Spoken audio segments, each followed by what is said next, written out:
कहानी स्नेहा की जुबानी। मेरी शादी दीपक ओबरॉय, जो कि देश के मोस्ट एलिजिबल बैचलर थे, उससे हो गई थी। हालांकि मैंने मजबूरी में उससे शादी की थी, इसलिए इस शादी को मानने को तैयार नहीं थी। और शादी की पहली रात जब मैं अकेली सो रही थी, मुझे फिर से वह बुरे सपने आए। सुबह उठकर मैं बिजनेस की दुनिया में तहलका मचाने को तैयार थी। मेरा बॉडीगार्ड निक, जो ओबरॉय परिवार ने मेरे लिए अरेंज किया था, मेरी कार का दरवाजा खोला और मैं कार में बैठकर अपने ऑफिस आ गई थी। दिन भर काम में डूबे रहने के बाद जब रात को मैं घर आई, मैं अपने कमरे में सोने की कोशिश करने लगी, पर एक अनजाना डर मेरे दिल में था। मेरे अंधेरे कमरे में अतीत की सारी यादें आने लगी। मेरी माँ, खून से सना हुआ बाथटब, काश वह मेरे पास होती। पर जब से वह इस दुनिया से चली गई, पिछले 11 सालों से सब कुछ बदल गया। मैंने अपने बेडरूम की सारी लाइट जला दी और खुद ही बड़बड़ाने लगी, यहाँ कोई डरावनी चीज नहीं है, कोई भूत प्रेत कंकाल नहीं है। और फिर मुझे एहसास हुआ कि मैं बस एक मामूली सी चूहिया हूँ। मैं थक कर बिल्कुल चूर हो गई थी, पर मैं नहीं सोना चाहती थी। मुझे सोने से डर लग रहा था कि फिर से बुरा सपना आएगा, तो मैंने सोचा सोना भूल जाती हूँ। मेरी सहेली सोनिया मेरी शादी में जो डीवीडी गिफ्ट किए थे, उसकी मूवी देखती हूँ। हॉल में आकर मैं एक हॉरर मूवी लगा दी और अकेले ही देख रही थी। शुरू में तो सब डरावना था, पर मूवी की कहानी जैसे जैसे आगे बढ़ी तो उसमें एक बेड सीन आ गया। मैं हैरान रह गई कि हॉरर मूवी की मार्केट इतनी डाउन हो गई कि मूवी चलाने के लिए ऐसे सीन दिखाने पड़ते हैं। मेरी यह आदत है कि मैं जो मूवी देखना शुरू कर देती हूँ उसे अंत तक देखती हूँ, इसलिए मैंने जारी रखा। जब भी उस तरह की निश्चित तस्वीर टीवी पर आ रही थी तो मेरी तो मानो हालत ही खराब हो रही थी और मुझे अपनी सहेली सोनिया पर गुस्सा आने लगा कि कैसी डीवीडी भेज दी। और इस मौके में मैं बेवकूफों की तरह अभी टीवी की तरफ देख रही थी। ऐसा लग रहा था कि मेरे शरीर के नस नस में बिजली का झटका लग रहा हो और मेरे शरीर को पता न हो कि क्या करना है। तभी भूत की तरह दीपक मेरे पीछे आ गया और अपनी मनहूस आवाज में पूछा, तुम क्या देख रही हो? सुनते ही मैं चौंक उठी और कूदकर सोफे पे खड़ी हो गई और सीधे टीवी के सामने आ गई। मैं अपनी बॉडी का इस्तेमाल टीवी के स्क्रीन को ढकने के लिए करना चाहती थी। मैं नहीं चाहती थी ऐसी मूवी देखते हुए दीपक मुझे देखे, पर टीवी की स्क्रीन काफी बड़ी थी, मेरी बॉडी उस हिसाब से छोटी थी। इससे पहले मैंने ऐसी मूवी कभी नहीं देखी थी और एक आदमी के सामने तो सवाल ही नहीं उठता। भले ही आदमी मुझ में इंटरेस्टेड नहीं है, फिर भी मुझे बहुत ही अजीब सा महसूस हो रहा था। मैंने कहा, मैं एक हॉरर मूवी देख रही हूँ। भले ही मैंने कुछ गलत नहीं कहा था, पर यह डरावना था। उसके सामने आकर टीवी का स्क्रीन मैंने लगभग ढक दिया था, पर आवाज नहीं रोक सकती थी। एक औरत की सिसके की आवाज आ रही थी और एक मर्द ना जाने किस भाषा में बात कर रहा था जो मेरे समझ में नहीं आ रहा था। पर इसका मतलब यह नहीं था कि दीपक को भी समझ में नहीं आ रहा था। सच में मुझे शर्म में डूब जाने का मन कर रहा था। लग रहा था रोने लगूं। एक पल के लिए दोनों शांत हो गए, लेकिन फिर दीपक ने कहा, इस हॉरर मूवी की लाइन काफी इंटरेस्टिंग है, क्या तुम्हें इसका ट्रांसलेट कर दूं? यह सुनकर मुझे इतना गुस्सा आया कि मैं टीवी पकड़कर बंद कर दिया और पूरे कमरे में अंधेरा हो गया। अचानक से लाइट बंद हो जाए तो आंखों के सामने बिल्कुल अंधेरा सा हो जाता है। बिल्कुल अंधे की तरह हाथ बढ़ाते हुए मैं अपना रास्ता ढूंढकर कमरे तक जाने की कोशिश करने लगी और सोफे के सामने जो टेबल थी उससे धक्का लगकर मैं नीचे गिर पड़ी। अगले ही सेकंड में मुझे एहसास हुआ कि मैं दीपक की मजबूत बाहों में हूँ और मुझे उसकी बाहों में चैन महसूस होने लगा। शायद इसलिए क्योंकि वह एक मर्द है, जो उसकी बाहों में मैं खुद को सेफ महसूस करने लगी। मुझे एहसास हुआ कि उसके मजबूत हाथ मेरे कमर में थे और मेरे पेट पर उसकी उंगलियां रेंगने लगी।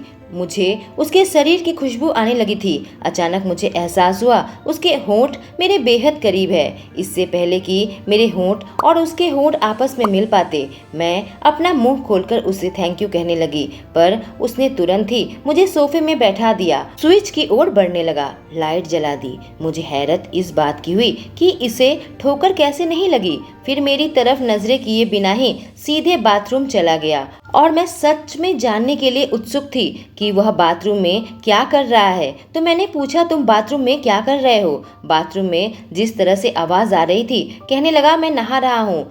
नहीं नहा सकता क्या? मैंने पूछा, क्या तुमने पहले ही नहीं नहा लिया था? उसके बाद दीपक की आवाज मुझे ठंडे हवा में उड़ा दिया। तुम्हारे हॉरर मूवी को देखकर मेरे पसीने छूट गए। ओह शिट, मुझे पता है यह मेरा उपहास करने का कोई भी मौका नहीं छोड़ेगा। मैंने अपना माथा झटका, फिर उठकर वहां से जाने लगी कि तभी उसकी आवाज़ दोबारा से आई। ऐसा लगता है कि तुम इतनी भी ठंडी नहीं हो। शिट, पूरा विकृत है। मैं उठकर अपने कमरे में आ गई और गुस्सा दिखाने के लिए जोर से दरवाज़ा बंद किया, पर मुझे नींद नहीं आने वाली थी, ना मैं और हॉरर मूवी देखने के मूड में थी। इसलिए मैंने अपनी लैपटॉप खोली और गेम खेलने लगी। सुबह की पहली रोशनी के साथ मैं अपने हाथ मुंह धोने चली गई। मुझे ज़्यादा नींद नहीं आ रही थी। अंकल रॉबर्ट ने कुछ दिनों के लिए अपने व्यक्तिगत काम के लिए छुट्टी ले रखी थी, तो मैंने सोचा उठकर ब्रेकफास्ट बना लेती हूँ। ब्रेकफास्ट बनाते बनाते सोचा कि कुछ गाना सुन लेती हूँ, और फिर मुझे कल की डीवीडी मिली, जिसे मैं लेकर सीधे कूड़ेदान में फेंक दिया। तभी मुझे दीपक नजर आया, जो बाहर से घर पर आ रहा था। वह टी शर्ट और स्पोर्ट्स शॉर्ट्स में था और शरीर से पसीना टपक रहे थे। लगता है कहीं से वर्कआउट करके आ रहा था। यह आदमी कितना डैशिंग है और साथ में अनूठा आकर्षण। मैं इतना आलस महसूस कर रही थी कि उसे हेलो भी नहीं कहा।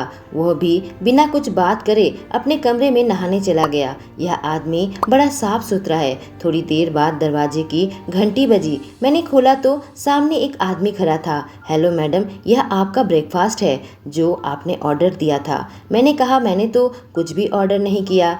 मैंने ऑर्डर किया है। पीछे से दीपक की आवाज़ आई। वह पीछे से आया और वह खाने का बैग ले लिया। फिर खाने की टेबल में बड़े सभ्य तरीके से खा रहा था। मैंने किसी आदमी को ऐसे खाते कभी नहीं देखा। मैंने कहा, यह जो बाहर से चम्मच से तुम खा रहे हो, जाने साफ सुथरा है या नहीं। यह सुनकर वह मेरी ओर ऐसे लुक दी जैसे कि मेरे मुंह से कौन से महान शब्द निकल गए। फिर मैं अपना नाश्ता देखकर कही, यह सब्जियां न जाने यह धोए भी हैं या नहीं, इसमें कितने कीटाणु होंगे। उसने मुझे ठंडी नज़र से देखा और बाहर का चम्मच उसने नीचे रख दिया। मैं बस कल रात का बदला लेना चाहती थी। फिर मैं अपनी चम्मच उठाई और अपना खुद का बनाया ब्रेकफास्ट खाने लगी। उसको ऐसे देखकर मेरा मूड ठीक हो गया था। मुझे लगा दीपक शायद हार मानकर चला गया, लेकिन थोड़ी देर बाद वह एक चम्मच लेकर डाइनिंग एरिया में फिर से आ गया। मुझे लगा अगर इस चम्मच से भी खाएगा फिर भी मैं उसे बातें सुनाऊंगी, लेकिन अपना ऑर्डर किया हुआ खाना ना खाकर मेरे खाने से उठाकर वह खाने लगा। और ठीक मैं मम्मी मुर्गी की तरह जो अपने चूजों को बचाती है, मैं अपने हाथ से अपने खाने का कटोरा ढक दी। कहा, तुम क्या कर रहे हो? दीपक ने अपना मुंह खोलकर कहा, इतना तो खाने वाली नहीं हो। मैंने अपने जज्बात छुपाने की कोशिश नहीं की। पूरे गर्व के साथ कहा, जो मैं नहीं खा पाऊंगी उसे मैं कूड़ेदान में फेंक दूंगी। तुम्हें इस काम के लिए फिक्र करने की जरूरत नहीं है। उसने कहा, यह प्लेट मेरा है, यह कटोरी भी मेरी है, यह चम्मच भी, और कुकिंग गैस और इलेक्ट्रिसिटी भी मेरी है, तो मुझे यह पकवान खाने का पूरा अधिकार है। मैं बहस को आगे बढ़ाते हुए कहा, शादी के बाद जितने भी घर के सामान होते हैं उसमें मैरिड कपल का बराबर हिस्सा होता है। जो तुम्हारा है वह मेरा है। दीपक ने बात आगे बढ़ाई, हाँ तुम भी मेरी हो और तुम्हारा यह खाना भी मेरा है। ओ शिट, क्या कहा इसने? उसके बाद चुपचाप उसने मेरे बाउल से खाना खाना शुरू कर दिया। यह मेरे सर के ऊपर चढ़कर ऐसे कैसे नाच सकता है? ब्रेकफास्ट के बाद रोज की तरह दोनों काम पर निकल गए थे। अपनी कंपनी संभालने लगी थी। रात को जब मैं वापस आई और रात को फिर से मुझे नींद नहीं आई। पूरी रात मैं जाग रही थी। सुबह उठकर हल्का सा मेकअप करके मैं ऑफिस के लिए तैयार हो गई। सीढ़ियों से उतर रही थी कि अचानक मेरा पैर फिसला। ओ शिट, मैं फिर से नीचे गिर गई, पर मुझे चोट नहीं आई। इसलिए नहीं कि किसी अच्छे आदमी ने मुझे पकड़ा था, बल्कि मैं बेहोश हो गई थी। जब मुझे होश आया, मुझे एक भारी आवाज़ सुनाई दी जो किसी से बात कर रहा था। डॉक्टर, इसे क्या हो गया है? और दीपक मेरा हाथ पकड़ा हुआ था। डॉक्टर ने उसे समझाया, ये बहुत कमजोर हो गई है क्योंकि यह ठीक से सोती नहीं है। दीपक, मैं जानता हूँ तुम दोनों की नई नई शादी हुई है, पर एक्साइटमेंट में ना पड़कर तुम्हें स्नेहा को कभी कभी ब्रेक भी देना पड़ेगा। यह सुनकर मेरा चेहरा लाल हो गया। कहानी दीपक की जुबानी। डॉक्टर ने ये क्या कहा? यह रात भर नहीं सोती है और इनको लगता है कि मैं उसे सोने नहीं देता हूँ। डॉक्टर मुझे सलाह देकर चले गए कि स्नेहा का अच्छे से ध्यान रखना। मैंने देखा वह आंखें बंद करके सोने का नाटक कर रही है। मैंने पूछा, कब से तुम सोने का नाटक करना शुरू कर दिया? उसने कहा, किसने कह दिया कि मैं सोने का दिखावा कर रही थी? मैंने कहा, तुम मेरा हाथ आज तोड़ ही डालती। उसने फिर से बहस की। फिर मेरा हाथ तुमने पकड़ा ही क्यों था? मैंने कहा, मैं तुम्हारा हाथ हल्के से पकड़ा था, पर इस हालत में भी मजबूती से मेरा हाथ पकड़ रखा था। कोई किंग कॉन्ग ही हो जो मुझसे शादी करने की हिम्मत कर पाई। पर मुझे यह समझ नहीं आ रहा था, जब हमारे बीच में कुछ हुआ ही नहीं है, फिर तुम कैसे ऐसे एक्टिंग कर सकती हो कि हमारे बीच में कुछ हुआ है? उसने कहा, मुझे अकेले सोने की आदत नहीं है। मैं अपने डॉग कोको के साथ सोती थी, पर 3 हफ्ते पहले उसकी मौत हो गई। एक पल के लिए उसकी बात सुनकर मैं अपनी ही जगह पर जम गया, लेकिन यहाँ और रुकना ठीक नहीं समझा। उसने जो कहा उसके बारे में मैं और आगे नहीं सोचना चाहता था। मैं चुपचाप कमरे से निकल गया। तो बर्फ की रानी को अकेले सोने में डर लगता है। कहानी स्नेहा की जुबानी। रात के खाने के समय हो गया था। दीपक थोड़ी सूझबूझ दिखाता हुआ मुझे खाना बनाने नहीं दिया और अच्छे रेस्टोरेंट से खाना ऑर्डर कर दिया। इस वजह से उसके ऊपर से आधा गुस्सा मेरा ठंडा हो गया था। मुझे सच में रात से नफरत है। जब रात को लोग सोते हैं पर मैं नहीं सो पाती। बिस्तर पर लेटी लेटी सोचने लगी, क्या मैं किसी मानसिक डॉक्टर को दिखाऊं अपनी इस प्रॉब्लम के लिए? मैंने काफी सालों पहले यह कोशिश की थी, पर उससे जरा भी मदद नहीं हो पाई थी। दरवाजा बाहर से किसी ने खटखटाया। दीपक दरवाजे के बाहर खड़ा होकर अपना हाथ सीने में मोड़ लिया, फिर मुझसे अपने ही अंदाज में कहा, क्या तुम इस तरह से सोना चाहोगी कि मैं तुम्हें कुछ कहानी सुनाऊं? उसने एक ब्लैक शर्ट और ब्लैक निक्कर पहनी थी। हमेशा की तरह बहुत ही खूबसूरत लग रहा था। मुझे समझ नहीं आता किसी भी कपड़े में कोई इंसान कैसे हैंडसम लग सकता है। मैं चुपचाप उसकी ओर देखने लगी। समझ नहीं आ रहा था कि इसका क्या जवाब दूं। वह जाने के लिए पीछे मुड़ा। कहा, तुम नहीं चाहती ना? मैंने उसे रोक कर पूछा कि तुम्हारी क्या शर्त है? मैंने इस बात का विश्वास नहीं किया कि उस जैसा आदमी जो इतना निर्दयी है, बिना किसी मतलब के ऐसे पहल करेगा। दीपक मेरी ओर मुड़ा और उसके होठों के कोने में एक हल्की सी मुस्कान आ गई। कोई तुम्हें देखकर नहीं बता सकता कि तुम इतनी स्मार्ट हो। मैं उसके करीब आई, उसके शर्ट को पकड़कर अपनी ओर खींचा और आपस में संधि करने को तैयार हो गई। कहा, इधर उधर की बातें मत करो। दीपक चटक कर कहा, क्या तुम मेरे लिए खाना बनाओगी जब तक अंकल रॉबर्ट वापस नहीं आते? मैंने कहा, ठीक है, यह कोई बड़ी बात नहीं है। जब तक अंकल नहीं आते मैं किसी को खाना बनाने के लिए रख लूंगी। मैंने काफी गर्व के साथ मुस्कुराते हुए कहा, यह दिखाने की कोशिश की कि मेरे पास पैसे की कमी नहीं है। उसने कहा, ऐसा मत समझो कि मैं खाना बनाने के लिए किसी को काम पर नहीं रख सकता, पर मुझे यह बात बिल्कुल भी कंफर्टेबल नहीं लगता कि कोई मेरे विला में बाहर का आदमी आए।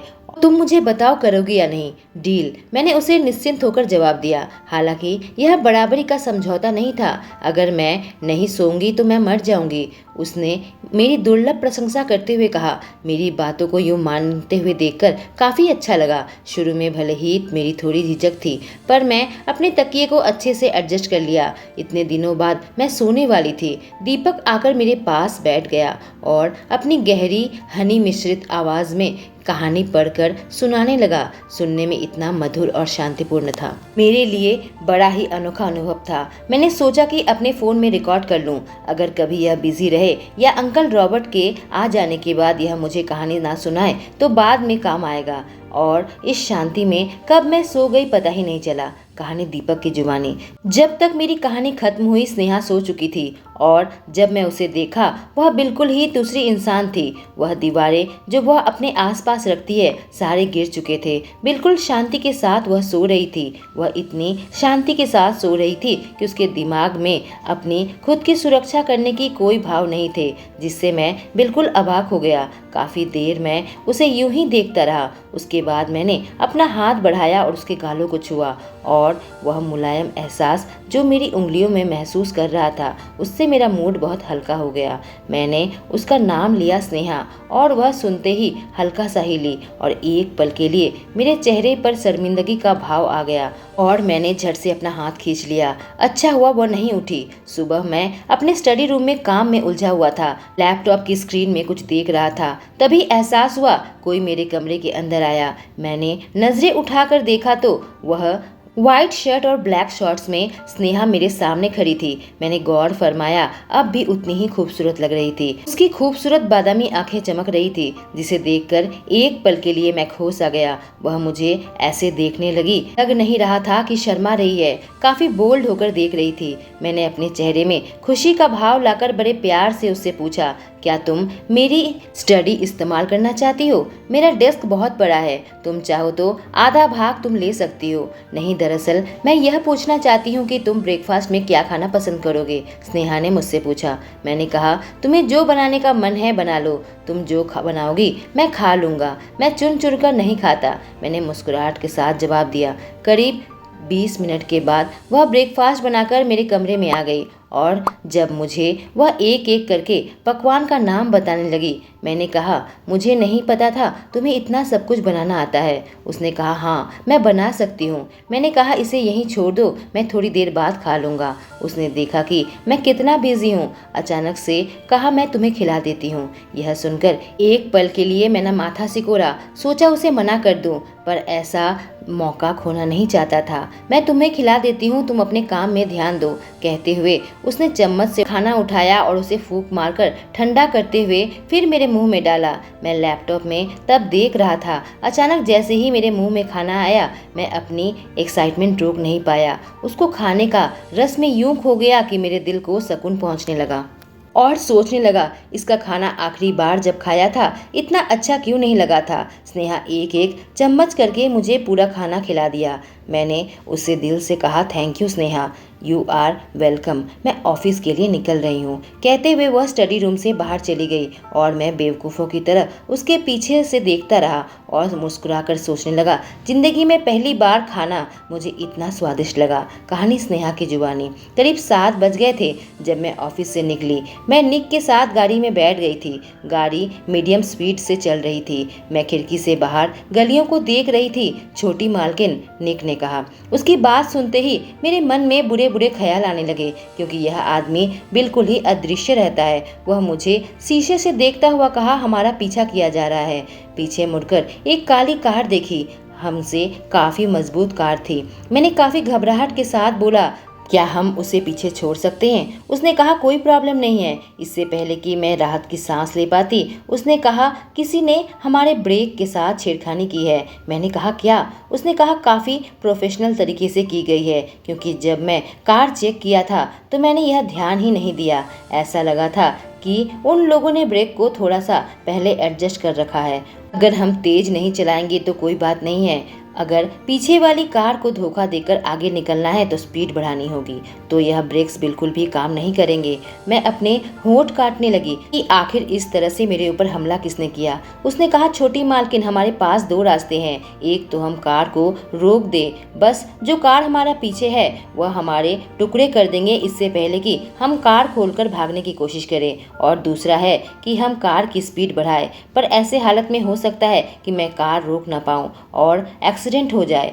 मैंने बिना सोचे समझे ही कह दिया, स्पीड बढ़ाओ। निक मेरी बात सुनकर बिल्कुल चकित रह गया। मैंने कहा, मैं नहीं चाहती पीछे वाली कार मेरे शरीर के टुकड़े टुकड़े कर दे। मुझे समझ नहीं आ रहा था कि किसने मुझे इस तरह से धोखा दिया। तुमने कहा हो सकता है कार को सेफली न रोक सको। मैंने निक से पूछा। उसने कहा, छोटी मालकिन, कोई समस्या है? मैंने कहा, फिर यह भी तो हो सकता है कि तुम कार सेफली रोक दो। उसने कहा, हाँ जरूर, सिर्फ ब्रेक से ही गाड़ी नहीं रुकती। अगर हम धीरे धीरे स्पीड कम करेंगे तो फ्रिक्शन के साथ गाड़ी अपने आप धीरे धीरे रुक जाएगी, लेकिन जैसे जैसे हमारी स्पीड बढ़ेगी चांस उतने कम हो जाएंगे। मैंने पूछा, मुझे तुम पर विश्वास है। निक ने पूछा, मैडम क्या आप मौत से डरती हैं? मैंने कहा, मुझे अभी शांत रहना होगा, क्योंकि अगर मैं ऐसा न कर पाऊँ और तुम पैनिक करो तब क्या होगा। यह सुनकर वह हंसने लगा। उसने कहा, दीपक साहब के काफी कर्ज है मेरे ऊपर, अगर मैं मर भी जाऊं मुझे कोई ग्लानि नहीं रहेगी। यह सुनकर मैं हैरत में पड़ गई।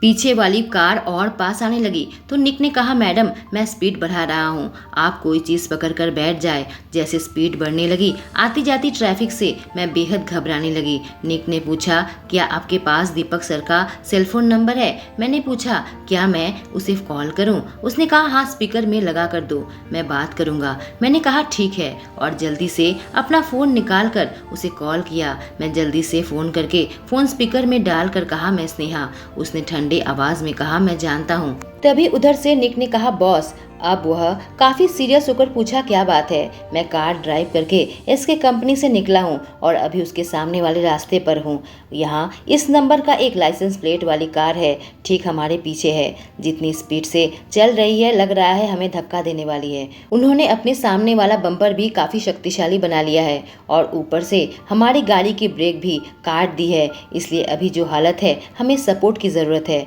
उसने कहा, मेरे साथ कांटेक्ट बनाकर रखना।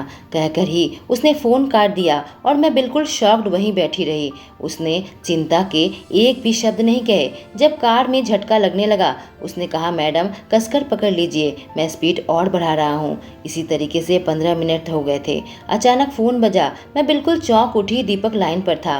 मैंने कहा, दीपक? उसने कहा, फ़ोन निक को दो। बिल्कुल ठंडी आवाज़ में कहा था। निक, 500 मीटर आगे एक नीली ट्रक मिलेगी, आगे की क्रॉसिंग में। जब तुम वहां पहुंच जाओ एक्सीलेटर में पैर दबाकर कार की स्पीड जितनी हो सके बढ़ा देना और इसे क्रॉस कर जाना। यह ट्रक पीछे वाली गाड़ी को रोकेगी।